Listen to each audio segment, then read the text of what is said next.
नमस्कार, स्वागत है आपका पंजाब केसरी हरियाणा टीवी पर। मैं हूं आपके साथ श्रेया शर्मा। बुलेटिन की शुरुआत करते हैं हरियाणा की दिन भर की 20 बड़ी खबरों के साथ।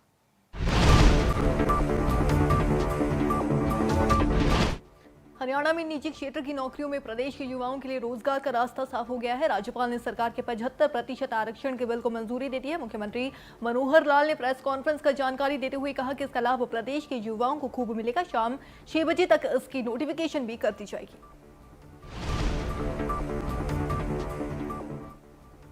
नौकरियों में प्रदेश के युवाओं को 75% आरक्षण के बिल को राज्यपाल से मंजूरी मिलने पर डिप्टी सीएम दुष्यंत चौटाला गदगद है। फरीदाबाद पहुंचे दुष्यंत ने कहा कि आज का दिन हरियाणा के युवाओं के लिए खुशी का दिन है। दुष्यंत ने कहा कि अब हर कंपनी, सोसाइटी, ट्रस्ट में प्रदेश के युवाओं को 75% नौकरियों का अधिकार मिलेगा।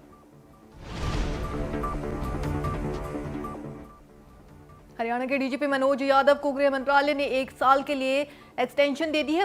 फरवरी में रिटायर हो चुके डीजीपी मनोज यादव के एक्सटेंशन का गृह मंत्री अनिल विज विरोध कर रहे थे, लेकिन सीएम की सिफारिश के चलते केंद्र सरकार ने उनका कार्यकाल 1 साल के लिए बढ़ा दिया।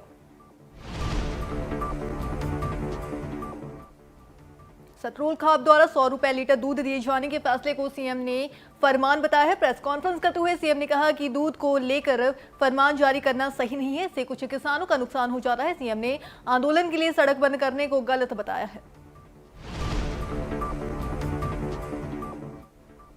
करनाल के कुंजपुरा स्थित सैनिक स्कूल के 54 बच्चे कोरोना पॉजिटिव पाए गए हैं। बुखार के बाद जांच में बच्चे कोरोना संक्रमित पाए गए। बच्चों समेत स्कूल स्टाफ के भी 3 लोग संक्रमित पाए गए। स्कूल के हॉस्टल को कंटेनमेंट जोन घोषित कर दिया गया है। अधिकतर स्टाफ से जुड़े लोगों की रिपोर्ट आ गई है, जबकि कुछ सैंपल की रिपोर्ट अभी आना बाकी है।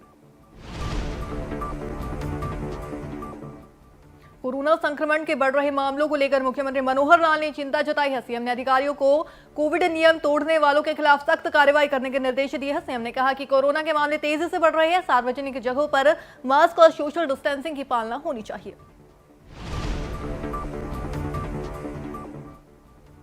लगातार बढ़ रहे पेट्रोल डीजल के दामों को लेकर मुख्यमंत्री मनोहर लाल ने बड़ा बयान दिया है। सीएम ने कहा कि तेल की कीमतें अंतर्राष्ट्रीय बाजार तय करते हैं। पेट्रोल डीजल की कीमतें बढ़ाना घटना सरकार के हाथ में नहीं है। फिलहाल वैट घटाने पर सीएम ने कोई स्पष्ट जवाब नहीं दिया है।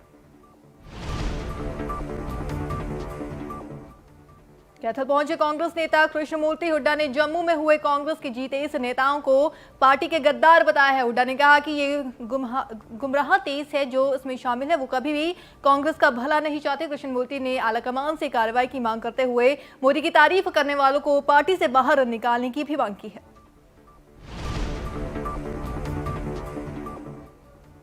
बढ़ती महंगाई के खिलाफ कांग्रेस ने कैथल में किसान मजदूर सम्मेलन का आयोजन किया। कांग्रेस प्रभारी विवेक बंसल और राष्ट्रीय महासचिव रणदीप सुरजेवाला भी इस दौरान बैलगाड़ी यात्रा निकाली। रणदीप सुरजेवाला ने कहा कि जिस प्रकार से पेट्रोल डीजल के दाम बढ़ रहे हैं, आम आदमी पेट्रोल डीजल नहीं खरीद पाएगा और बैलगाड़ी चलानी पड़ेगी।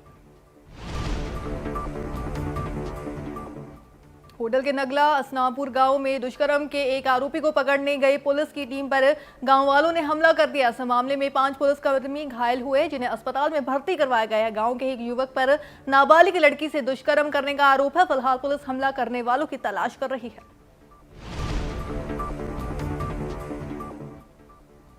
गोहाना में तेज रफ्तार ट्रक ने सड़क किनारे खड़े 2 युवकों को कुचलकर मौत के घाट उतार दिया। यह हादसा सुबह 5 बजे गोहाना रोहतक पानीपत रोड पर गांव चिड़ाना के पास हुआ है। दोनों युवक ड्यूटी खत्म करते घर लौट रहे थे, तभी तेज रफ्तार ट्रक ने टक्कर मार दी। हादसे के बाद ट्रक घटनास्थल पर पलट गया और आरोपी चालक मौके से फरार हो गया।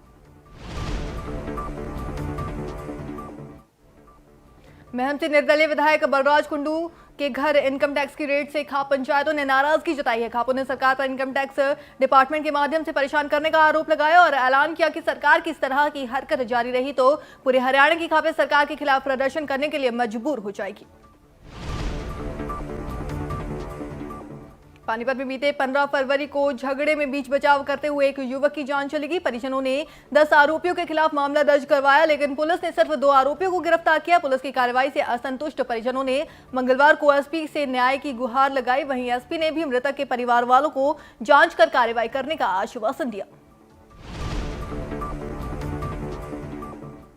बहादुरगढ़ के सेक्टर 17 में impact India pharmacy private limited company में शॉर्ट सर्किट के कारण भीषण आग लग गई। फैक्ट्री में चप्पल बनाई जाती थी। आग लगने के कारण फैक्ट्री में रखा लाखों का कच्चा और तैयार माल जलकर राख हो गया। घटना की सूचना मिलते ही फायर ब्रिगेड की कर्मचारी मौके पर पहुंचे और बड़ी मशक्कत के बाद आग पर काबू पाया गया।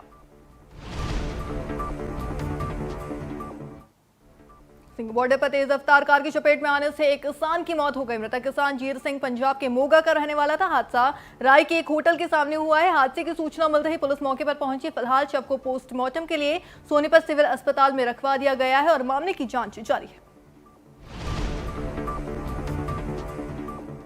दिल्ली की सीमा पर 94 दिन से जारी आंदोलन में किसानों ने अब पक्के निर्माण भी शुरू कर दिए है। किसानों ने टिकरी बॉर्डर पर धूप और गर्मी से बचने के लिए ईंटें लगाकर कमरे बनाने शुरू कर दिए हैं। पक्के कमरों में कूलर और पंखे भी लगाए जाएंगे।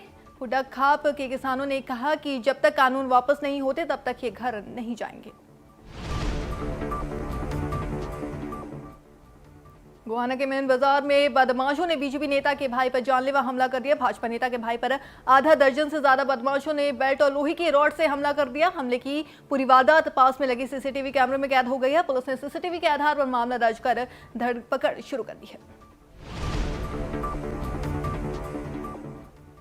100 रुपए लीटर दूध न बिकने पर किसानों ने दिल्ली सीमा पर चल रहे लंगर में अपना दूध भेज दिया। मिल्क प्लांट और एजेंसियों द्वारा 100 रुपए न दिए जाने पर किसानों ने आंदोलनरत किसानों के लिए दूध भेजना शुरू कर दिया है। पशुपालकों ने कहा कि वे लंगर में भेजेंगे, गरीबों को मुफ्त में पिलाएंगे, लेकिन 100 रुपए से कम दूध नहीं बेचेंगे।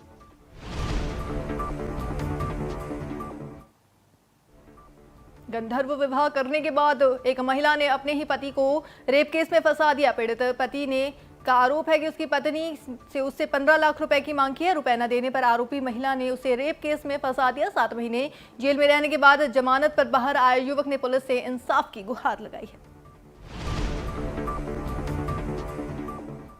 किसानों का समर्थन करने के लिए अब फतेहगढ़ साहिब विश्वविद्यालय के स्टूडेंट्स आगे आए हैं। मैराथन करते हुए छात्रों ने सिंगू बॉर्डर जाने का फैसला लिया है। करनालकर्ण लेक पर पहुंचे युवाओं ने केंद्र सरकार द्वारा लागू किए गए तीनों कृषि कानून को किसान विरोधी करार दिया और जल्द से जल्द कानून वापस लेने की मांग भी उठाई।